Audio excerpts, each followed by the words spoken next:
The team heads back into battle, this time in another away match against Girona, a team that will undoubtedly not make things easy for Real Madrid. Ancelotti addresses the strong criticism and much more. Let's listen in. How do you see tomorrow's match against Girona? They are also playing in the Champions League and have earned 10 out of the last 12 points in La Liga.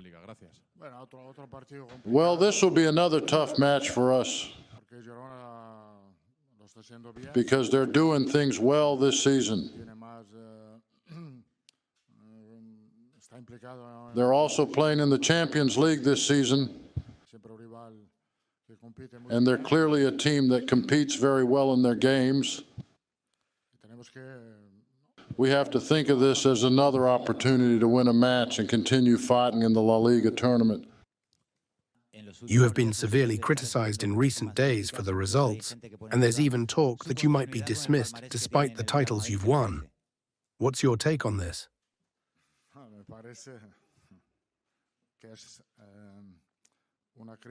I think these are criticisms I have to accept because the team obviously isn't showing its best version.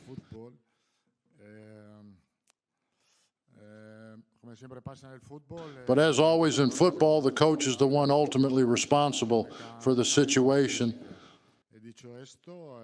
So that's where all the criticism falls. That said, I think you journalists are attacking me a lot and being very harsh. This might mean that you're tired of me, though I'm not tired of my job. Despite the criticism, I'm still happy to come back to work here every day. But the criticism is fair, and I understand it. So just as stress is part of the job, criticism can also be fuel that motivates you to do things better. This morning, we saw Vinícius and David Alaba training again. Can you tell us about their recovery and when they might rejoin the team? This is good news for us and motivates us to keep going. It's great to have Vinny back. He has successfully recovered from his injury. However, he won't be available for tomorrow's match, but will be ready for the next Champions League game. As for David Alaba, his presence in training has been very encouraging, but he still needs another month of training. He will continue to train throughout December to be ready to play in January. So during December, he will train individually and gradually reintegrate with the team. He'll be able to play with us again next year. On a scale of 1 to 10, how concerned are you about the team's situation? Yes, I'm concerned, but this isn't a funeral. We are still in the fight and will remain alive in all competitions. We need to stay optimistic, even though we know we have many problems. We must continue to be positive because we have a great team with a lot of value and quality, even if we haven't been able to show our best version yet. I'm confident we'll achieve that sooner or later, so my level of concern is intermediate at the moment.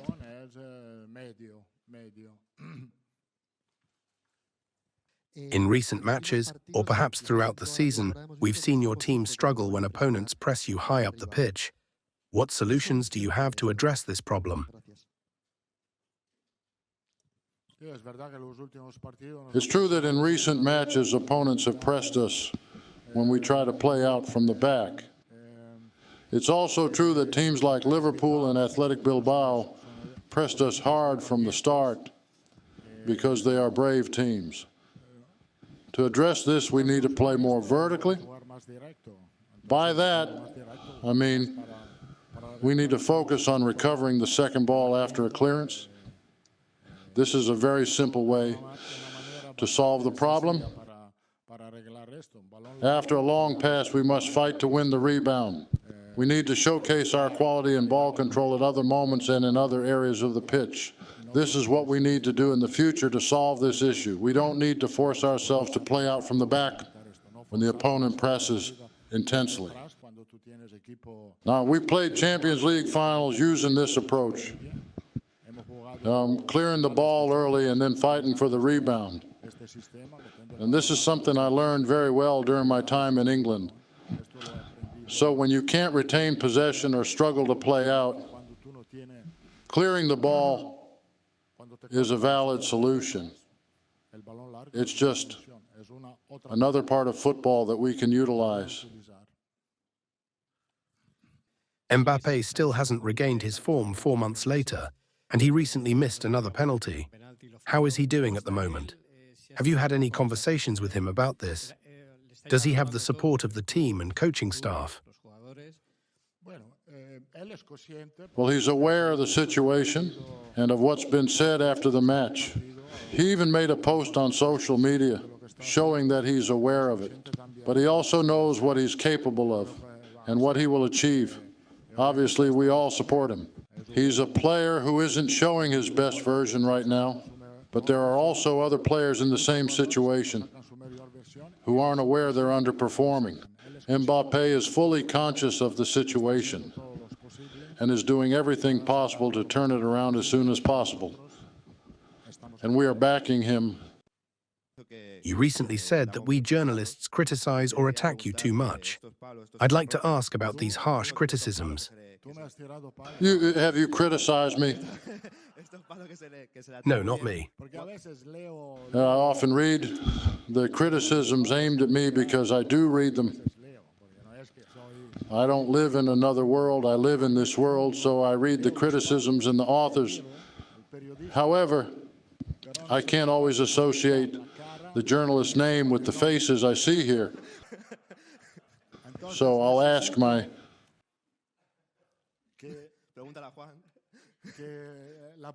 club's press team to make me a list with names and faces. So, have you attacked me? No, but I want to ask about these strong criticisms. How much truth is there in them? As I've said before, I accept the criticism because there is some truth in them.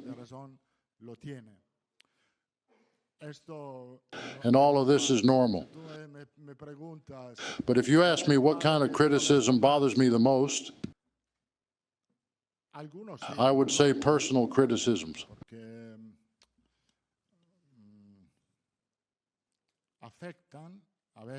I recognize that some criticisms do upset me because they're personal and affect my identity. For example, I can understand and accept professional criticisms. Like when someone says, I made a bad substitution or chose the wrong lineup for a match.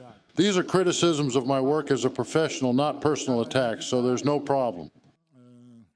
But if you criticize or attack me personally, that's what truly bothers me. It's like the difference between saying someone made a foolish mistake and calling that person a fool.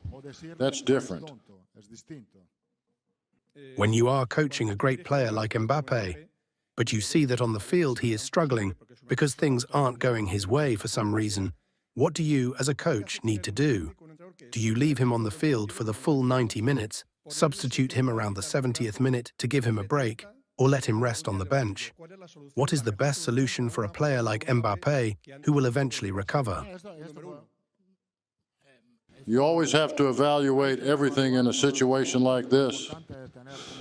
And naturally, you need to talk to the player about it, as well as help them by explaining what they need to do on and off the field. In my opinion, in the last 2 matches, Mbappé has improved a lot in terms of his intensity during the game. For example, in the match against Getafe, he covered 600 meters at high speed, and against Athletic, he covered 500 meters. These are good numbers, especially for a forward running at high speed. I have to support him, but that doesn't mean he has to play every game. It's possible that giving him some rest could be beneficial for him. Yesterday, the draw for next summer's Club World Cup took place. Real Madrid will play against Al Hilal, Pachuca from Mexico, and Salzburg. Did you watch the draw? What do you think about Real Madrid's opponents? Is the team excited to participate in this tournament? It was a very beautiful presentation of the tournament with my friend Del Piero hosting the draw. So yes, I did watch it. I think it will be a very entertaining tournament for the fans because there will be many matches featuring historic football clubs. But we'll have time later to think about it and prepare. One of the strong criticisms which might bother you is the claim that this season you haven't been able to keep the group active, or that your message hasn't reached the players as it did in previous seasons. Perhaps this is the reason for the lack of intensity we've seen this season, and you haven't been able to identify the problem. Well, I think it's difficult to pinpoint the team's real issue at the moment. The data and reality show that we haven't been able to display our best version yet, and that could be due to many reasons. But as I've said before, I have a good relationship with the entire group, with my staff, and all my players. We all think the same way, remain united, and are determined to show our best version. After the last defeat in Bilbao, Mbappé posted on social media saying, "I will show who I am." What do you think Mbappé needs to do to prove who he is? Do you think this is a mental issue or just about his finishing? What needs to happen for us to see the Mbappé we all know? I think this is just a matter of continuity, a rhythm that will come as his teammates better adapt to his characteristics. We know his traits are unique and special, and the connection between everyone will develop gradually. As I've said before, Mbappé is fully aware of all this and then is working hard to overcome the situation as soon as possible. Since the start of the season, we've seen Mbappé miss many chances in front of goal. He's failed one-on-one opportunities against goalkeepers and missed penalties. This is unusual at this stage of his career. You've often said we need to be patient with him. Do you think this is just a mental and confidence issue? Or perhaps to overcome his current struggles, should he seek external help, like from a psychologist? To get out of this rough patch, should he continue taking penalties? Or would it be better for another teammate to take on this responsibility?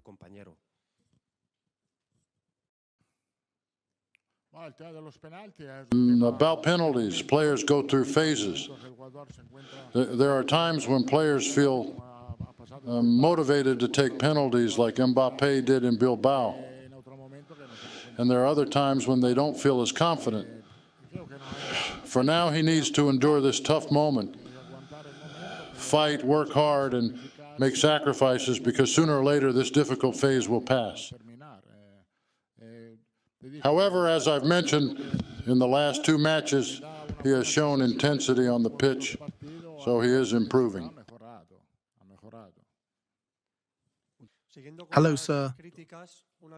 I know you've attacked me before, haven't you? Without a doubt, I have. That's just how it is, right? All the criticisms I've made have been professional. I haven't said anything personal.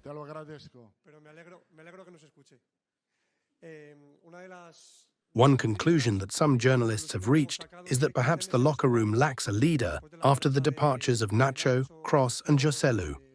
Do you agree with this? Don't you think the team needs more leaders? We already talked about this at the start of the season. We said that the younger players need to take on more responsibility in this regard, and they are gradually doing so. It's not like one day one of them wakes up and says, "Today I'm going to be the leader." Leadership is built over time. It's a daily process. Honestly, when a leader leaves and another one can step up but then gets injured, like in this case, I'm talking about Carvajal, it has really affected us. The same has happened with a player who has been sidelined for a long time, like Alaba, who could also have taken on this responsibility in the team. So, all these challenges we faced have forced the younger players to grow and step into leadership roles within the team.